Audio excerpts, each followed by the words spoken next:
Hello. Hello. Hello. Welcome to Vulture Festival. I am Jesse David Fox. I'm a senior writer at Vulture, executive producer of the festival, host of Good One, a podcast about jokes.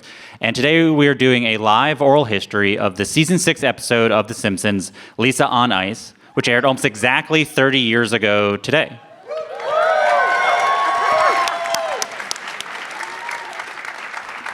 With me is Yeardley Smith and Nancy Cartwright, the voices of Lisa and Bart, respectively. Mike Scully, the writer of the episode. Season 5 and 6 showrunner David Mirkin. And consulting producer, animator David Silverman. So I want to start years before this episode and discuss a little bit about how Lisa and Bart developed. Yeardley and Nancy, do you remember first hearing about The Simpsons auditions? Yes. I was doing a lot of on-camera stuff. I didn't have a voiceover agent. Sort of never had a voiceover agent. I didn't want to do voiceover. It was not part of my plan for world domination. So I was like, I don't give a fuck about this. But I remember, I just never said no to an audition. So I went in and read in an empty room. And I remember actually reading for Bart, which is sort of become this urban myth about like, oh my God, you hardly read for Bart, but it overstates the importance of those 7 seconds. I sound so much like a girl that they were like, okay, great, how about this sister? So I did that. And then I went back and read for Matt Groening, and I remember he didn't laugh, and I thought, well, I didn't get that job. And the rest is history, so it's good to be wrong. I met the casting director, Bonnie Pietola, about a year before they had me go in to read for the voice of Lisa. And when I had met her, I told her about my background, and so a year later, she remembered that I did a bunch of voiceovers, and it was Galaxy High and Popeye and My Little Pony and Glow Friends. Does this sound familiar at all? It's like it done a lot of that stuff. And so I went in to read for Lisa, and I saw the monologues and saw Lisa Simpson. But Bart, I was like, whoa, that, it was 8-year-old middle child and 10-year-old underachiever, school hating, and proud of it. So I'm like, that's what I want to do. And, hey, do you mind? I'd rather read for the kid instead of the girl. He's like, yeah, no problem. Blah, blah, blah, blah, blah. Oh my God, you're hired. And then I found out that you went in and read for Bart, and I just find that so bizarre, right?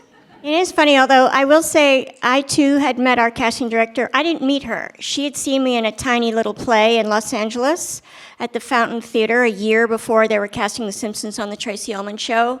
And 17 people saw that play, but Bonnie was one of them, and she said, I know who should play Lisa Simpson. Wow. So I think, again, the idea that I would ever play Bart was just like, we're just going to throw a lot of spaghetti at the wall because maybe it'll stick. Do you remember what your Bart sounded like or what your Lisa sounded like? Oh, yeah. Oh, I don't have it. I only do one voice because I always sound exactly like myself. So Bart would have sounded like this. Yeah. Do you remember what your Lisa was like? Yeah, and for Bart, it's just, this is the easiest voice to do.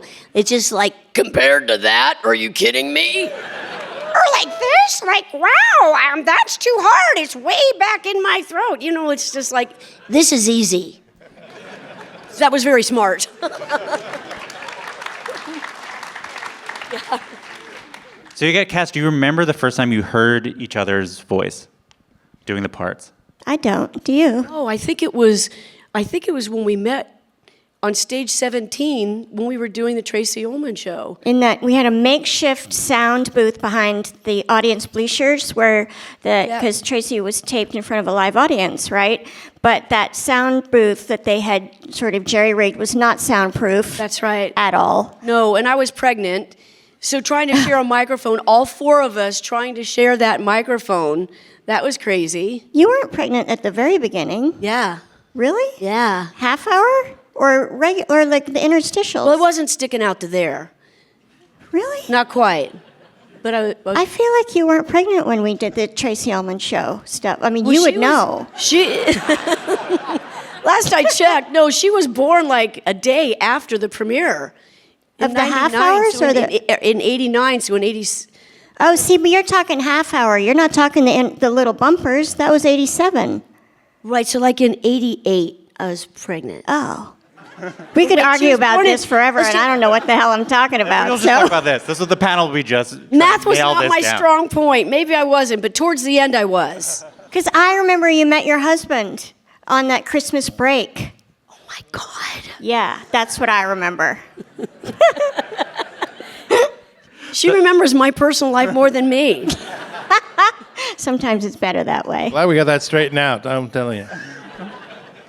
So I want to play the first short in which Bart and Lisa interact. I believe it's the first one. I think it's the second short that ever aired. Can you play clip 1? This is a dorky show, Bart. Change the channel. No. Change the channel. No. Change the channel. No. Change the channel. No. Hey! Turn that back on! Change the channel. No. Change the channel. No. Change the channel. No. Change the channel. No. Change the channel. No. Change the channel. No. Change the channel. No. Change the channel. No. Change the channel. No. Change the channel. No.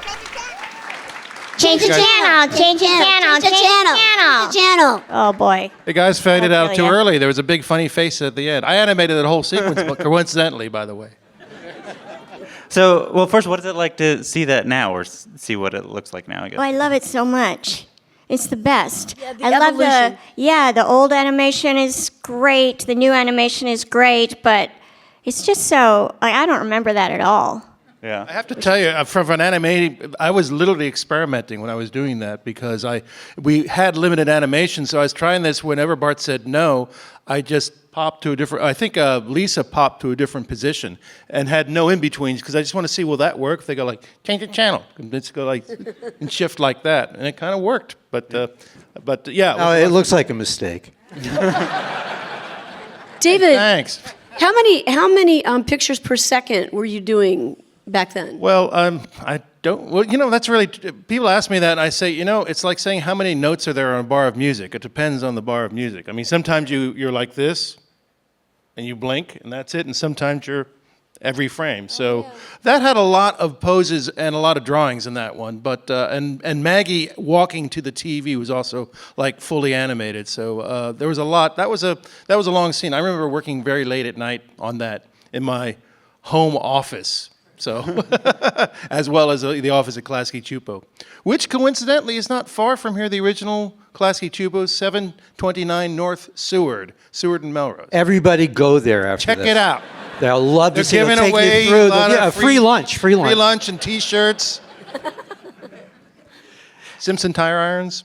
So, for everyone, I feel like so much of what would become Lisa and Bart's relationship is even available. Like, you can see that there. Like, it's amazing. The characters there. Can you talk about both? Y'all were in right. I just want to say real quickly, that was the third episode, and yes, that's when it was really developing the relationship. Yeah. The third short.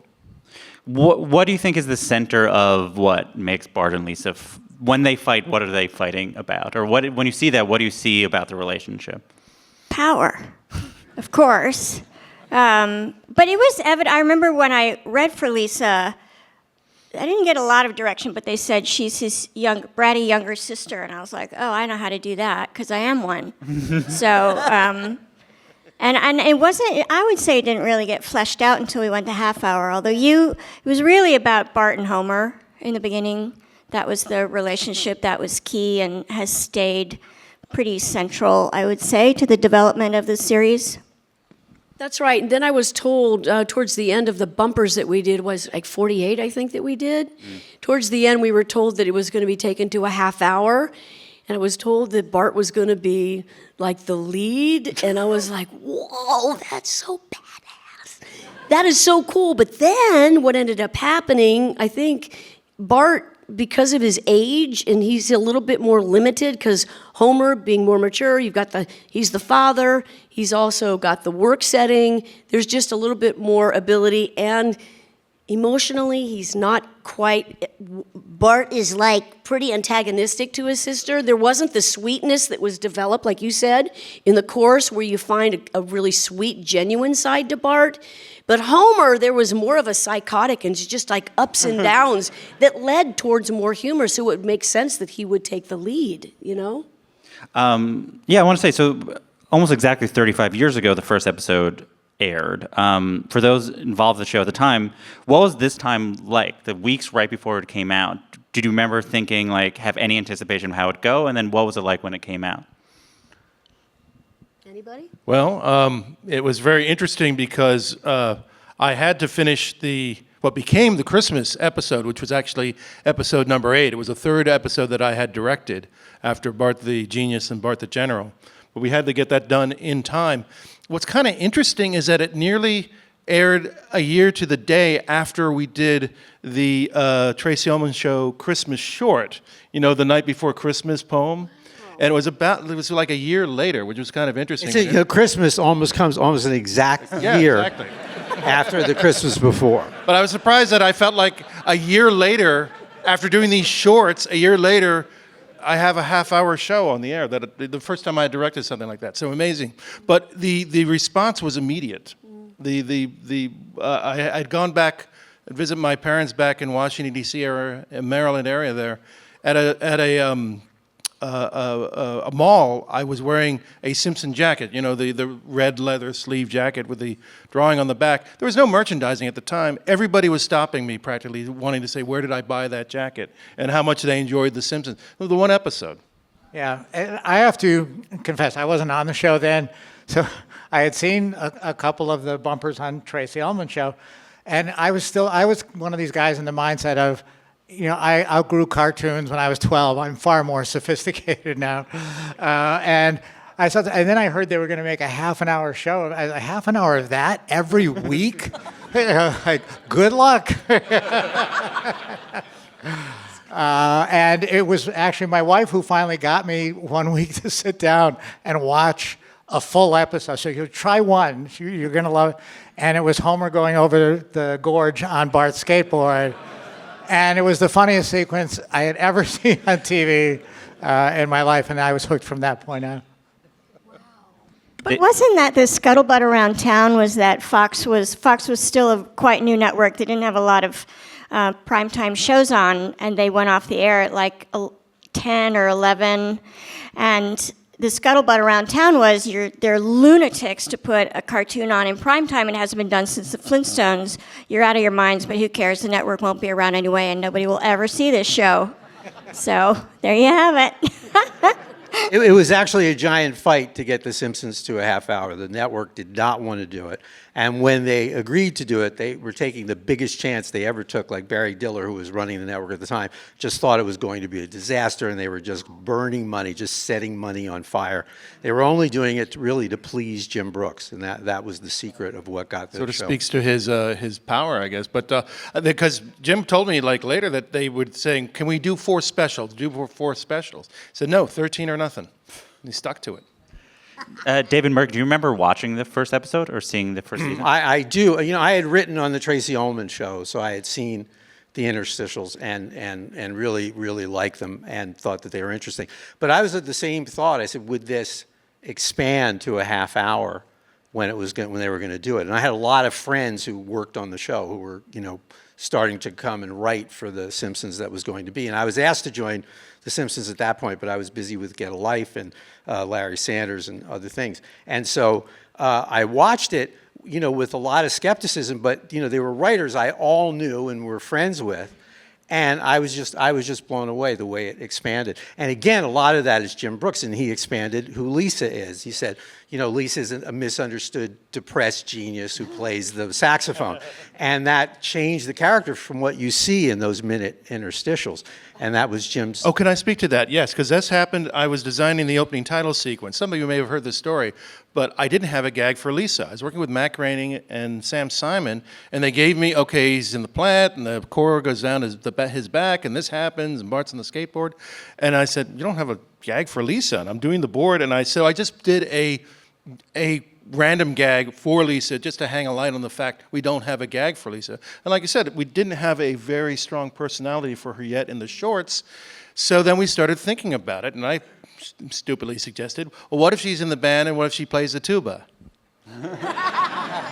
Wonder why I picked that instrument. But I tell you, Jim said it this fast, and I remember he said, well, I don't know about the tuba, but what about the baritone saxophone? In fact, what if she plays it really well? That could be her character. She could be the genius kid of the family that nobody appreciates. And it was like, hey, that's a good one. Good thinking, boss. I do remember Margot Pipkin, who was our animation producer. As we were leaving the meeting, she looked at me in the eye and said, "You got to remember that." And she sort of repeated it as if I might forget. But I thought that was really. I remembered him saying that and her repeating it to me in amazement. And so I think they started writing Moaning Lisa that very day, or maybe the next day. Do you remember getting that episode and realizing who Lisa was? Yes, and it was such a. I mean, it's the writing always, as an actor, it's so good, it's so sharp. Even though we have to pack a lot of jokes into 22 minutes, it's so sharp and incisive. And again, for an animated character to be sad like that because she doesn't know where she fits in was just. I don't remember ever seeing it fleshed out like that. Like maybe in one of the old, when I'm old, and used to watch cartoons, it didn't have any dialogue, and a character would be sad for like 4 seconds. But this was an entire episode, and it was really out of the box, and I loved them for it. I just felt like it was brave and true, so I liked that. So the other thing with season 1 was Bart Mania, I guess you'd. Do you have, Nancy? Do you have one story from that time of like that epitomized how surreal it was that like the nation embraced your character? Well, what I do remember is that the show was a little controversial. I think there was a sector of the country that didn't appreciate the genius that was behind it, all the writing and the creating the evolution of Lisa Simpson. And I remember being I was with my kids and we were sitting, I was at a track meet or something, and or field day, but I was sitting there and there was mothers that were sitting in front of me and they were talking about The Simpsons. It was fairly new on the air. I think maybe we'd only been on hadn't even been a year. And they were kind of about it. It wasn't very positive. They didn't know who was sitting behind them. And I'm like, excuse me, I couldn't help but overhearing what you're saying. I said, I'm Bart Simpson. What's happening, man? And it's like, they were, whoa, kind of caught their hands in the cookie jar, And so we had this amazing conversation, and the takeaway from it is that I said, have you ever really seen the whole episode? And they had just heard, and a couple of them had seen it, but some hadn't even seen it. I said, you should just watch it. You should find out for yourself, if you like it or not, because I'll tell you, there isn't anything like it on TV, and I think you might like it. I have to say, too, that... he's talking about will this work on TV? The first script I read, my first one as a directing, was Bart the Genius by John Vitti. And when I read it, I said, this is the funniest thing written for animation. I mean, it was hilarious, and I was laughing, really hard. And I just said, I think I have a script which is the funniest thing in animated film or anything on television for animation. And that was my feeling. And I just said, well, maybe Fox will give it at least 2 years because, and the other thing, I said, anybody who liked Rocky and Bullwinkle will love this, and I figured the critics will like it. I don't know. Yeah, and just being Nancy mentioned when the show was controversial in the beginning, when Dave hired me as a writer on the show, it was still those early years, like around the end of season 4, beginning of 5, and people in our neighborhood, we were living out in Santa Clarita in this kind of wholesome family neighborhood, and somebody found out that I worked on the show, and kids were not allowed to come over our house suddenly. There were other reasons. Well, It's The Simpsons. We'll say it's The Simpsons. I wasn't going to bring that up.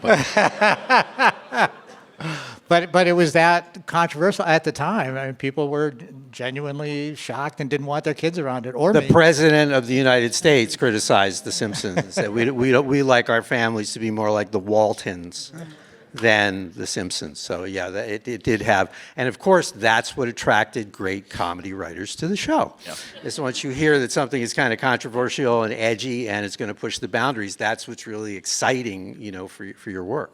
So that's a nice transition to the major context that we need. The other major context we need for this episode is After season 4, so for season 5 and season 6, David, you took over as showrunner.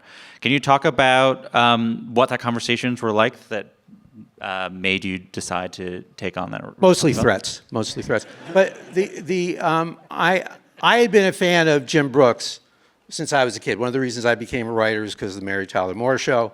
Before that, the Dick Van Dyke Show. But the Mary Tyler Moore Show and Taxi, best writing on television, so smart, so empathetic. And so Jim was a hero.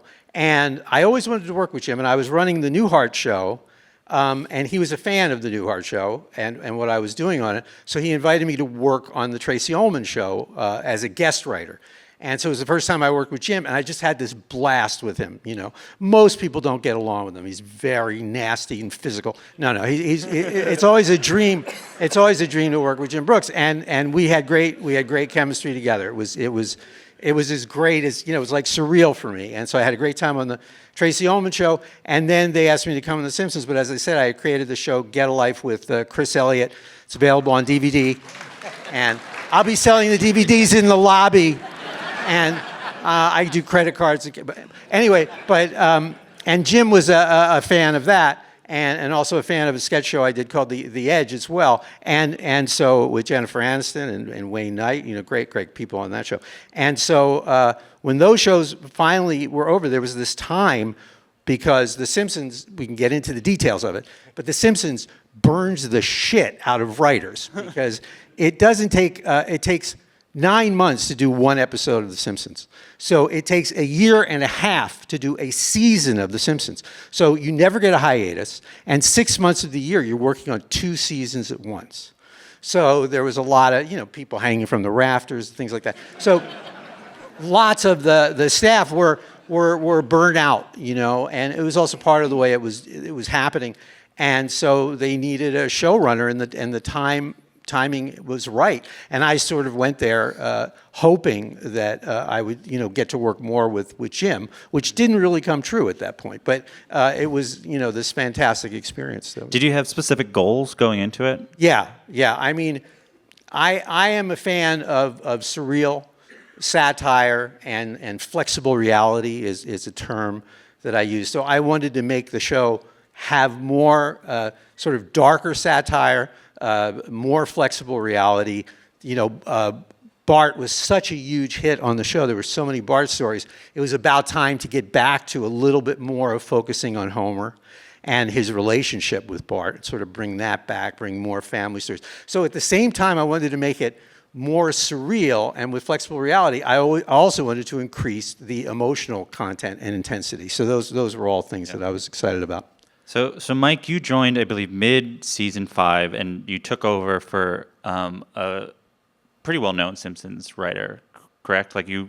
Oh yeah, my very first day on the show, we were having a table read, and writers were filing in, and across the way from me was Conan O'Brien, who I had only known from a description I had read of him in a magazine, and we shook hands and said hello, and we sat down to start the read, and somebody tapped him on the shoulder and said he had a phone call. So he left the room, and then we didn't see him for a couple days, or maybe he called. Well, whatever happened to Conan? I haven't seen him since then. But Anybody know? Anybody? But it was the call to tell him that NBC was going to go with him as the late night show. He had already recorded, he'd filmed his audition and stuff like that. So my time working with Conan was brief,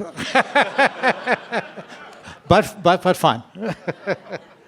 So I actually do remember that. The first time he told me that he was up for it, he was explaining it, and I just looked him in the eye and said, "You're going to get it, man. I mean, I just feel it." And also, Did you go to his audition? Because no, twice. No. I didn't. He went to the Tonight Show, and Right. we all went. I didn't and go. We purposely didn't tell you. Right. And I read about it. He was in the on the magazine. Jay Leno set, and he did interviews with Mimi Rogers and everything. And he was absolutely brilliant. We all knew he would. And didn't he used to act out all the characters? He did all the voices so funny. for you He did, guys? yeah. Conan was similar. You know, on Get a Life, I gave Bob Odenkirk his first long-term sitcom. You know, he had come from Saturday Night Live as a writer, and it was the same. It was similar.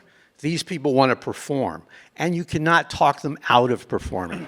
So you're trying to write, but you basically have a show going on in front of you. So you need to have like a pellet gun ready at any point, which slows them down a little bit. But no, Conan was so much fun and such a lovely man. Remains a lovely man. Everything you see about him is what you see, is what you get. I still see him all the time, and he's just lovely. And I had interviewed him for I can't remember if it was for Get a Life or The Edge when he was considering going to The Simpsons. I said, you don't want to go on some stupid cartoon.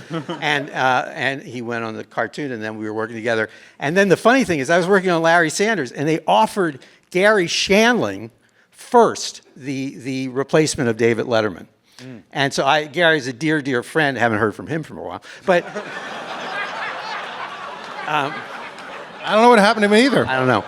But anyway, he was a dear, dear friend. And so he called me up, and, we had been doing Larry Sanders. He goes, Dave, they're offering me $12.30. You think I should do it? And I said, Gary, you're insane enough to be on TV once a week. You're not insane enough to be on TV every night. It drives people insane. You can just imagine, no matter what's going on in your life, no matter how horrible or whatever, you have to get up and do this show every single night, and it has to have funny stuff and all. It drives everybody crazy. It did not drive Conan crazy, by the way. He really, I thought he was a goner. I really did. But he's done fantastic. But I said that to Gary. So Gary turns it down, and then within a week, Conan comes into my office and says, they're offering me to audition for the show. So I've been giving Gary that advice. I lost one of my favorite writers. So it was, if I had known that would happen, I was like, take it, Gary, take it. And also quickly, to Dave's credit, the show has had a lot of showrunners over the year, but I believe you were the only one who ran it having not been on the staff first. That's right. Which is, I can't even begin to imagine doing that. You're running the room with 18, 19, 20 writers in there who have all been on staff. They know the show. Well, actually, I had to rebuild most of the staff. Don't kill my story. Yeah. Mike's a perfect example of me hiring a bunch of new people, and a perfect example of me desperately hiring new people. So like, just trying anything. So. No, but I really, and Mike was key in that, in building a new staff, and Jace Richdale and other people that came in, and Jennifer Crittenton, all these people I had to find from scratch because, like I said, all these great writers were burnt out. I talked George Meyer, who I had also worked with before on my show The Edge, into staying as a consultant. He would come in sometimes and do some work in a way that wouldn't burn him out, so he's only there 2 or 3 days a week or something. But mostly we had to completely rebuild the staff from scratch, which was difficult but also exciting because it created the new directions, the new feel. And the show does, for it to go on as long as it has gone, like 10 seasons. So you need 12, to refresh it. Well, yeah. You need to keep refreshing it and making it make it new. Well, you also said something very interesting to me that I thought was great, is that, sometimes you're going to get an episode that's completely crazy, funny, and surreal, and sometimes you're going to get an episode that's very heartfelt. Still have, funny, crazy humor, but very much more heartfelt, and that's good, because as an audience, you're not going to know what you're going to get, and every episode is a surprise. That is one of the secrets of the longevity of the show. 1 week it's a romantic comedy, another week it's a schoolyard comedy, another week it's a horror show, another week it's a murder mystery. It was so exciting. What I was excited about is to be able to go after and attack every form that you know. Is that for me? But that's what made it interesting as writers to constantly be going after different forms and twisting them and pushing them, and it's a blessing to do that. So we will now talk about Lisa on Ice. That. Thank you.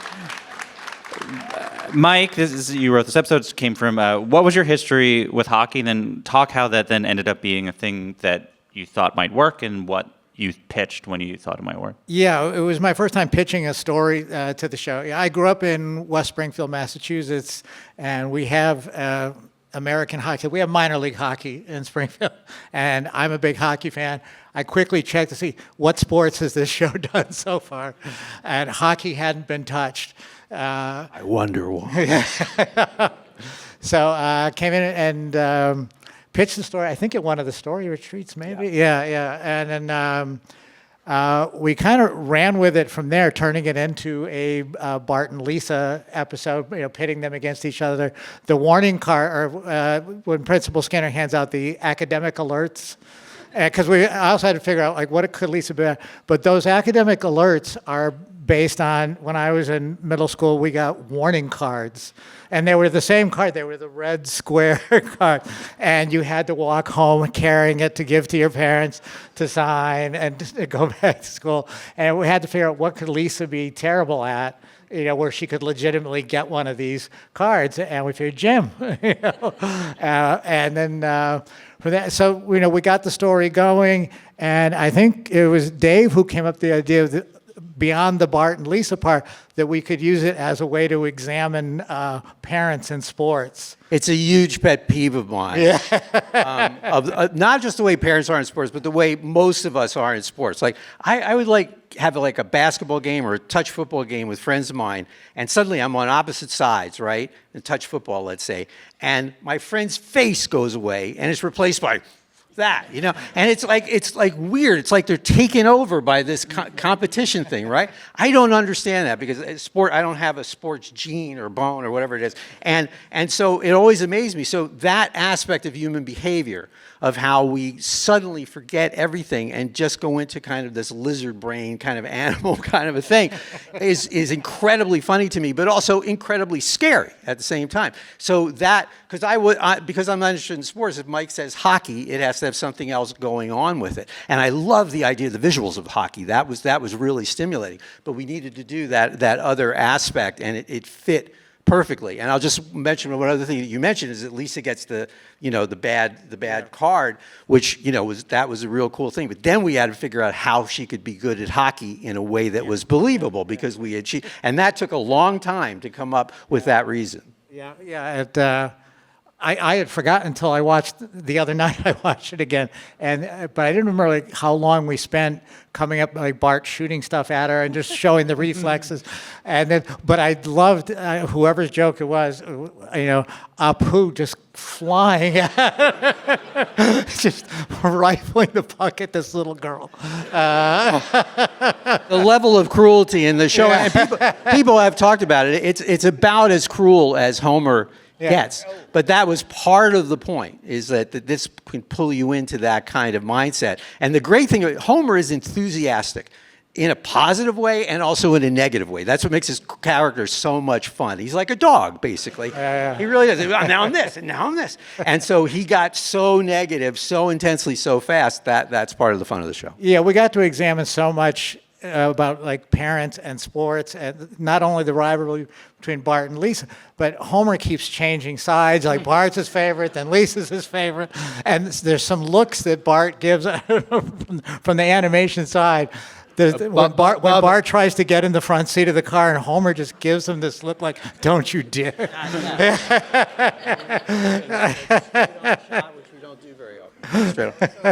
I'm sorry that a director, Bob Anderson, isn't here. He couldn't make it, but he did an incredible job. Bob Anderson. Let's hear it for Bob Anderson. Come on. Yeah, Even though Bob can't hear you, let's hear it. Oh, he can hear. He's got good hearing. But it's just amazing. Actually, one of my favorite things, I'm sort of jumping ahead, but when Homer's like, all right, Pi, I'm going to just do this. When he banged his head against the metal ventilation system, I don't think the riders were expecting this colossal dent in there. Threw this thing in. Well, he's got a pretty big head, so it's so hilarious. And then the wall-eyed look he does when he's eating the pie is so funny. Throughout there's such great what we call animation acting, and then this is just a general piece of information. One of the reasons the show goes on so long is we have the best animators, and David is the top of the best animators.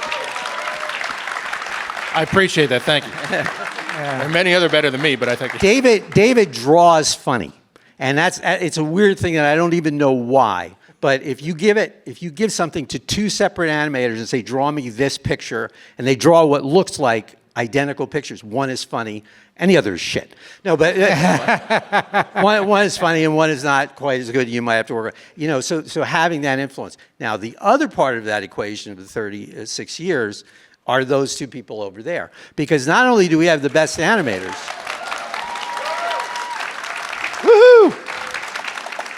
But they are world-class actors. Just because it's voice, people don't appreciate. People will often say to me, "It must be great not working with actors on animation." No, it's the actors are the key. They're the key. Everything we write, except that one line, Nancy, everything they improve. No, they really do. You have something in your head that you hope will be funny. Then you hear them do it. You hear Yeardley or Nancy do it.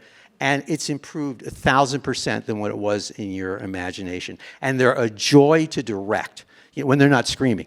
They're just so much fun, and we have so many laughs, off camera, off mic, however you look at it, and it's just a joyous. It's just been a very, very lucky, blessed thing. It really has. Yeah, it's such a collaborative effort, and even though you see a name at the beginning of the script, say written by stuff.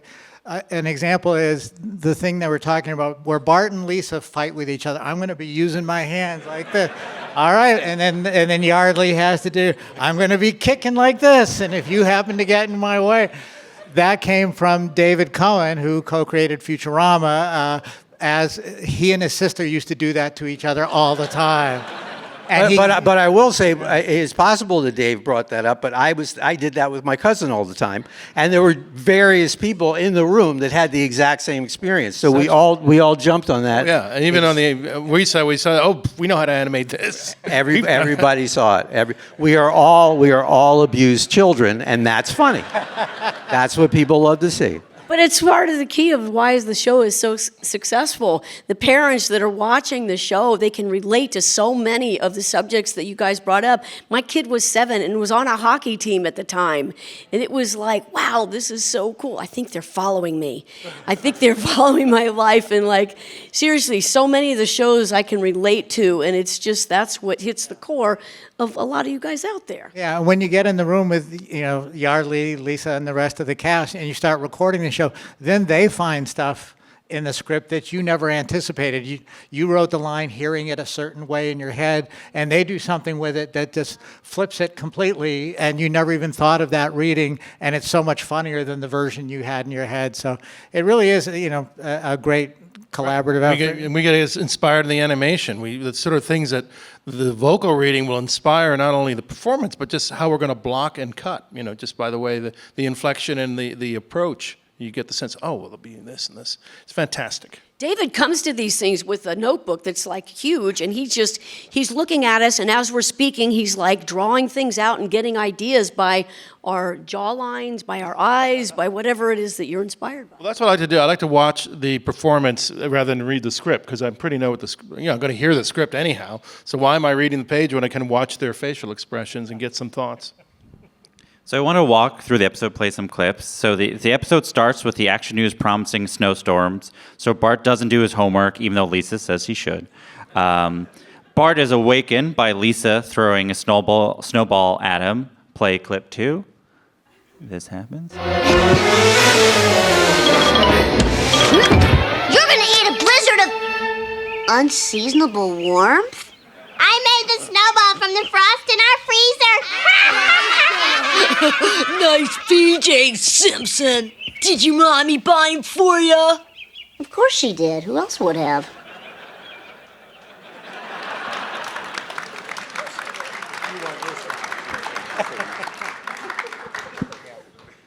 Thoughts on that scene? Do you remember? Did that come from experience? What led up to it, the idea Mike. Growing up. Mike. Who's the mic, Mike? Sorry. I'm on mute. Sorry.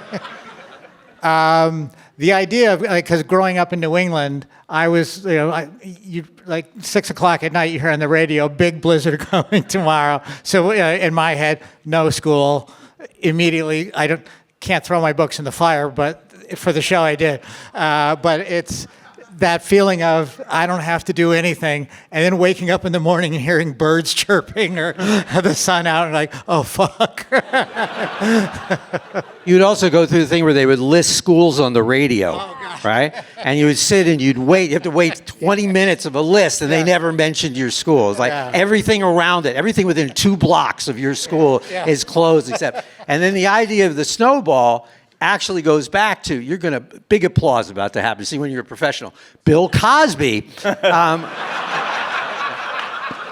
did a bit as a kid where, as revenge, he kept a snowball in his refrigerator until the middle of summer, and then he took it out and went and threw it at the guy who he was mad at.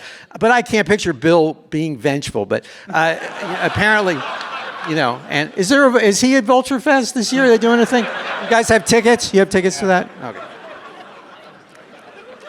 He's doing a panel here, right? Yeah. So Bart has to do a presentation, but is interrupted by Skinner saying there's an assembly in which students get an early warning, which results in this moment, clip 3. All right, first academic alert. Wiggum, Ralph. I won! No, Ralph. This means you're failing English. Me fail English? That's impossible. That's top 5, Ralph. What is the key in voicing Ralph, and then what's the key to writing Ralph? I think the description, I think the way that he was described in the script helped me. I don't know why I placed him so high. It's kind of like, I think that there's a certain, and the lifting of my eyebrows, that also helps me a lot. Because I see the voice goes down, but when I do that, it goes right up there. There's the leprechaun. He tells me to burn things. I think every time, tell me if I'm wrong, you guys, it's like every time there's a little bit of a lull in the script, you throw Ralph in there and just give him any line. Wrong. I'm handy. When this in the first draft, which is available, Ralph doesn't say anything. So I imagine they're like, we should have Ralph say something. What is it like to be like, okay, what would Ralph say to this circumstance? What is it like in a writer's room? What's a key for a perfect Ralphism? You need to lower IQ. You need it. It really is. You need, yeah. Right? We always look to Mike, and so he's like the king of the. We have. I got off lucky on that one. You didn't happen to be in the room, But yeah, one of the things that Nancy does, and great actors do, and Yeardley doesn't get to do because she's so smart all the time in the show, and it's so much heart and so much intelligence there, and just in the voice, it's amazing. But Nancy lowers her IQ, just like Dan lowers his IQ when he does Homer. Like when he gets into character, he was supposed to spell smart, S-M-A-R-T, I am so smart, and in character he couldn't do it. He said S-M-R-T, and it was a mistake, but I thought it was so funny I left it in. And that's where, because that's what good acting does. You literally get into the character. Oh, this person isn't so, and it is because most writers are overthinkers, so we're super happy, and and so it can take a long time to write a Ralph line. They have to be so simple and elegant. My cat's breath smells like cat food. It really takes a lot of shutting down the brain to do that. So there's just huge amounts of drugs for any of those lines. There's also such a sweetness and a happiness and simplicity about Ralph. There's not a mean bone in his body. That's why on the rare occasion where he does get mad, it's just fun to watch. But he's so happy, you kind of wish you were living in his world, He's not Happy and angry. Yeah. The thing, when animating him, we just play him as happy as possible. Always smiling, except for the rare times that he does get mad, but that's the way we just play him, just sort of innocently happy and accepting everything, whether it's joy or peril. But just like... Well, people make fun of him, but he's having the best life of all of us, right? The secret of life, it's not money, it's not possessions, it's how many happy days you have, and Ralph wins. So remember that. So Lisa gets an F in gym, as we talked about, and then the gym teacher says she can make up that grade if she joins a Pee Wee team, which results in this montage, clip 4.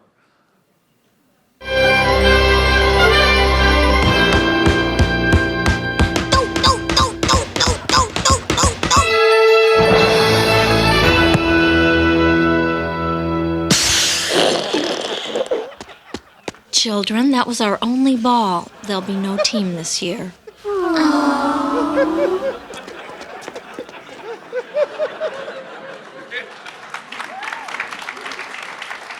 It's a very sad joke. Were there other ideas of what it would be like for Lisa to play sports? Do you remember any? Normally, when we do like a montage of things like that, we usually start out with like around 5 or 6 jokes that we do, and then once we start to see them animated and see how long the show is, we kind of pick our favorites and go with that. So those just happen to be the ones we used for that one. But I don't remember the cut ones. I always forget them. They were so much better. Who came up with the idea to have the ball deflate on Lisa's hair point? My memory was that because the points of your hair always bothered me. Really? Actually, Simpson's hair, I never completely understood. Is it soft? How pointy is it? Same with Bart, right? And what would happen if you touched it? So it always occurred to me that could happen to a ball. I love it. And the other point of it, by the way, is that you laughed over it, idiots. But they say that's our only ball, so there'll be no volleyball team this year. That's how poor schools are. We would always point out because that was my experience growing up, and I'm sure we just decimated the money for education all over. And luckily, it hasn't led to anything bad yet. But we have to be on the lookout. I know the schools are so much more, they're very rich these days. Plenty of money. Well, at some point, it was determined that Bart had 9 spikes on the top of his head. Yeah. So when was it determined? How many does Lisa have? Was that ever... 8. That was specific. How many? 8. 8. Yeah. I did know that. Did everyone else know that? You know how many spikes you have in your head, really? I did know that. Wow. I'm Lisa Simpson. Yeah. Dummy. Okay. All right. That is someone who researches their character. That's good for you. Good for you.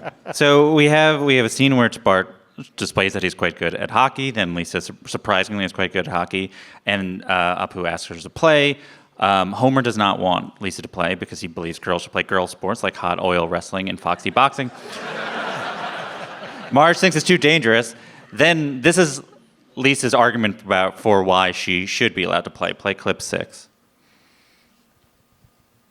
I have to join the team or I'll get an F that will haunt me for the rest of my life. I now pronounce you President of these United... Stop the inauguration. I just discovered a president-elect got an F in 2nd grade gym class. In that case, I sentence you to a lifetime of horror on Monster Island. Don't worry, it's just a name.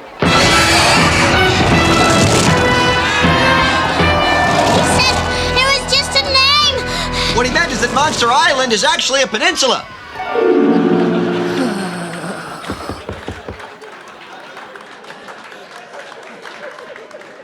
Remember when it used to matter you got an F on your gym? And that would be enough to keep you from being president?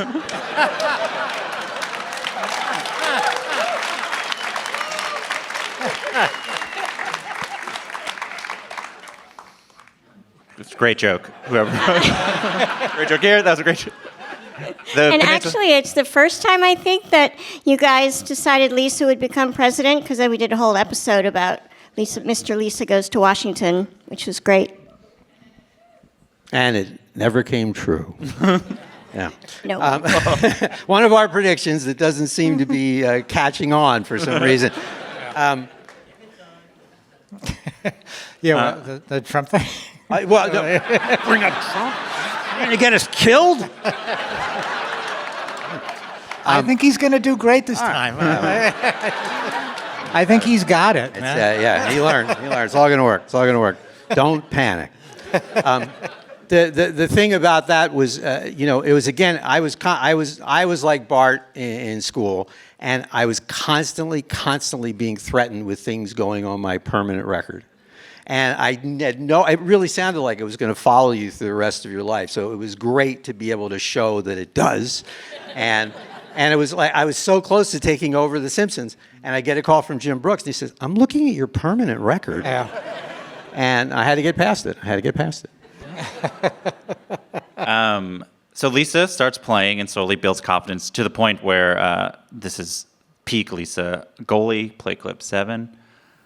Hey, Millhouse, knock him down if he's in your way. Jimbo, go for the face. Look, Ralph Wiggum lost his shin guard. Hack the bone. Wow, eye of the tiger, mouth of a teamster. To think of all the time I wasted on you. Well, not wasted. I love you.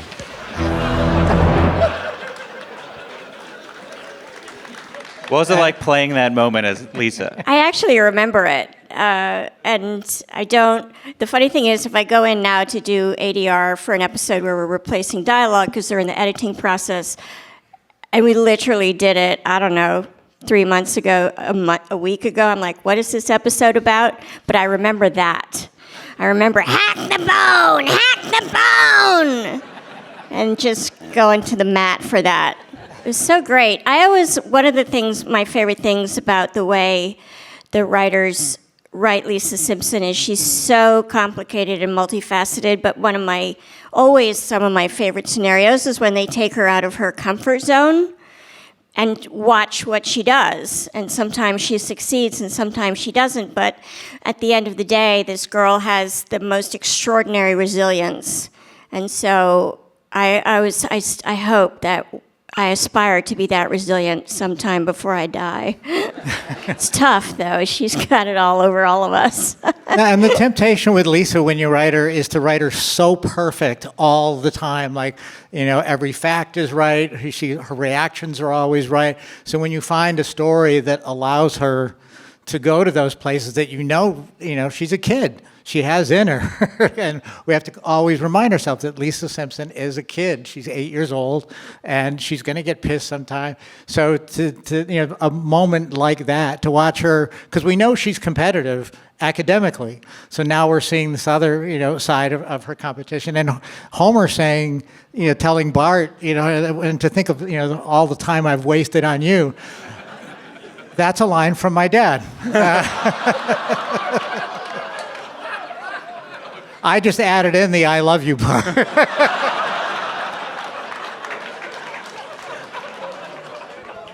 And again, the blessing of being on the show is that when we bring something like that to Yeardley and are asking her to go outside of the character, what she normally does, you're thinking, well, she's always this, super sweet, and that's so much of the energy that comes off her. How is she going to perform this? And then she just knocks it out of the park. And it doesn't get scary. It's still funny. But it was key to the show that we show this change in Lisa in a believable way, in an emotional way that you can see and is also funny. So you're trying to do all those things at once, emotion and comedy and a fantastic performance. Without great actors, you can't do it. And I cannot tell you how rare they are. I mean, it's hard to find, and again, incredibly blessed with these incredible actors.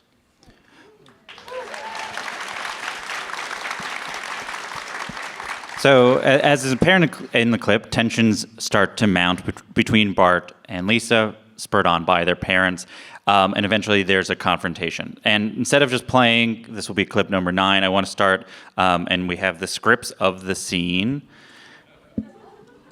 I believe you'll be voicing Lisa, you'll be voicing Bart and Marge. David will be doing Homer, and then...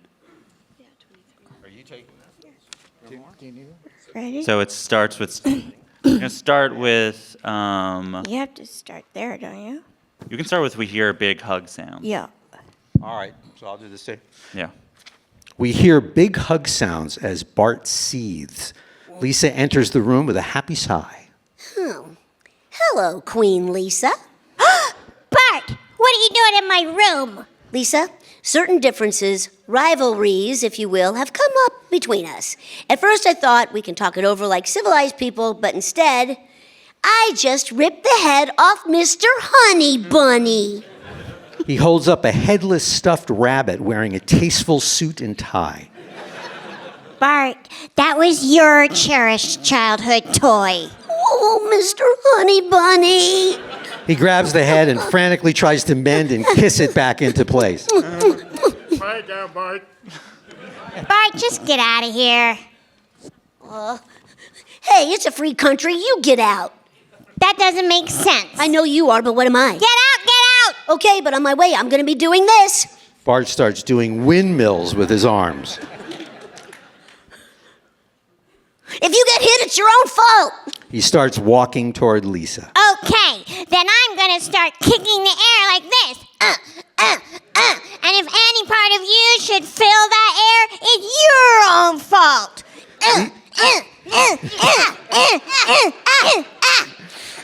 They close their eyes and start winding, kicking each other. Play clip 9. Let's see if it goes into it. I better go check that out. Now, Homer, don't you eat this pie. Okay. All right, Pie. I'm just gonna do this.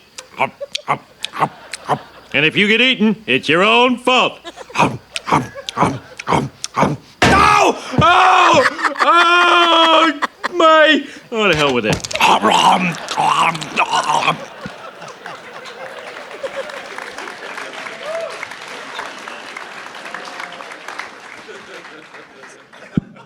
Great. Great work, everybody. Thank you. After that scene, it's set up that Bart and Lisa will be facing each other. And the entire third act of the episode is a hockey match, which is really, you've all seen the episode, it's really good. But, so it builds to an ending. It is a tie. There's 4 seconds left. The clock is, we'll get into the 4 seconds left part of it. But I will play the ending of the episode. I don't know if we have tissues, but if anyone does cry, we'll console you afterwards. But this is the last 2 minutes of the episode. I think it's some of the two best minutes in the history of the show. Play clip 10. It's your child versus mine. The winner will be showered with praise. The loser will be taunted and booed until my throat is sore. Kill her, boy! Kill her! Stubborn, dead little girl! Kill Bart! Kill Bart! Kill Bart! Kill Bart! Kill Bart! Kill Bart!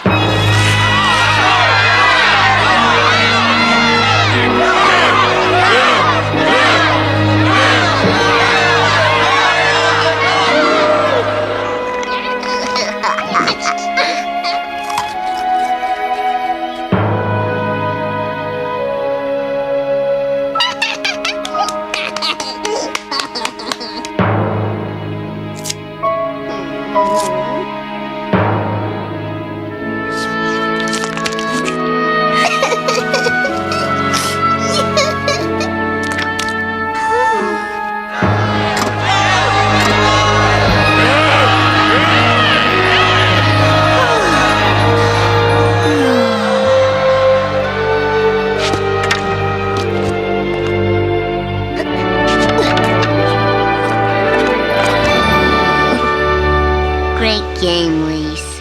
Great game, Bart.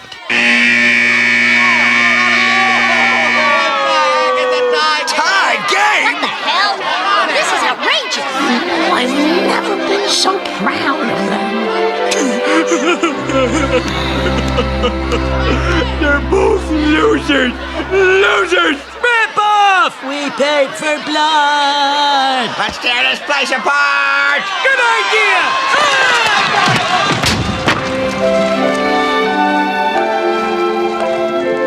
Those kids are like so sweet. If only they had had Pee-wee hockey when I was a lad. Oh well.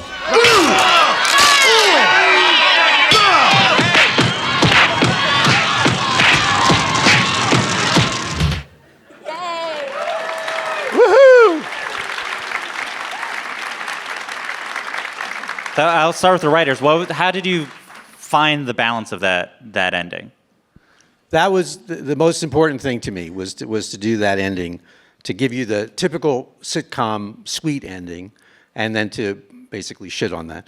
And but it's really an important point, is that you can evolve. We can evolve, but it doesn't mean that everybody around you is going to evolve. And that's okay. You can still make it through. You can still find your way. That's the important thing. I hate sitcoms where everything is wrapped up at the end of 23 minutes. It actually makes people feel terrible because they walk around going, why can't I do that in my life? Why can't I fix my problems in 23 minutes? So part of the message that I was always trying to give with The Simpsons is that things don't work out right. They don't work out well. Some things do, some things don't, but never completely. And that's okay. You're still going to be able to make it through. It's going to feel more like your real life than a lot of the bullshit that TV likes to give you in between commercials or whatever it is that you're watching. So that was the point of that. And an interesting thing was that for that episode, we won an award from this conservative group. And I didn't really want to go to it even back then, but they said, oh no, they really want you to come, and they're very, David Kelly's going to be there, all these people are going to be there. So I go. You didn't invite me to this thing. They said no Scully. Oh. Yeah. That's often one of the rules. It's often one of the things that are requested. But so I go, and I gave them that clip that you just saw. That was the clip they're supposed to play because it's the key clip of the show. And they ended it when the kids hugged, and then they censored the rest of it. So I spent most of my acceptance speech telling them off for that and explaining what the rest of the clip was. And they beat the shit out of me. What's the stay, But anyway, you do what you can do. You do what you can do. What was it like for y'all to see it? Oh, it's so great. I watched it again last night or something, and it's totally stands up. Like, it's just beautifully done. And it's so quintessentially Simpsons, There's no fat. There's all the jokes are just, it's so incisive. And sort of to the larger point, David, about the whole controversies, when it was H.W. Wright came out and said we need more families like the Waltons, less like the Simpsons, But if you say that, you truly miss the point of the family, which is that for all their dysfunction, deep down, they truly love each other. They just don't know how to do it right all the time. And what the fuck is wrong with that? So that's what I have to say to them. So in all your times of the show, where does this episode live when you think back upon? It's always on my top 10 list. When people ask me what's your favorite episode, it's impossible to choose, but I have a running list of 10, and Lisa on Ice is always right at the top. 712. What I will say is that, it's always up to you guys. And by the way, we're so grateful for the audiences that we have, for the fans that we have. It really, with all the great talent up here, including, it's all up to you. And you guys have gotten us here, and it wouldn't happen without you and everything. The Simpsons fans are the greatest fans ever. But it's up to you what seasons you like, what shows are your favorite. You're never wrong. I mean, there's one thing. Season 6 is the best season of television of The Simpsons that's ever been done by humans. But that's just like computers and neural nets and scientists saying that. That's just science. That's just science. But all the other opinions are yours, and that's fine. That's absolutely fine. I kind of love that The Simpsons has maintained the integrity that was put there at the very beginning with Jim and Matt and Sam and Sam Simon. It's like, sorry, but it's true. It's like they've maintained, and with the different showrunners and stuff, there's been some different viewpoints that have been brought in, and they've changed then with the next team or person that came in. And I think, though, the main thing that is it goes back to the integrity of the very beginning, and we still have that, and that the public has grown even more. And it's amazing that you guys are here, and like Dave said, thank you guys so much for all the support. And I just got to add that one of my favorite things about this episode, I mean, it's great all the way through, but it's a brilliant ending of Act 2. That whole run of when Lisa comes into her room and Bart says, "Hello, Queen Lisa," to the very end is a great example of physical and verbal humor, funny all the way through, but everything is building up on the plot and the relationships and the story point. It's just fantastically done. It's amazing writing. Mike? How does this stack up for you, Mike? Yeah, like Yeardley, I watched it the other night on Disney Plus, and I really loved it. I was moved again, and but laughing at some of the stuff I had forgotten about, and just kind of enjoying the memory of of making it, and I love. There's so many shifts, the dynamics, like I said, between the parents and the kids, and everybody switching, and the observations on sport parents taking it too seriously, to the point of where it's the kids who have to remember, what's important and stuff like that. So that's, it's definitely like one of my, it's one of my favorites. It really is. It just makes me feel good and laugh a lot. And it's a good childhood memory for me, just because I grew up, with hockey and stuff. So. Yeah. That will do it for. But I stand by my 7-12. Say it 7-12, but one of the best of the top 7-12 episodes. Thank you so much for being here. That was Lisa on Ice. Thank you all so much. Thank you to them. Have a good festival.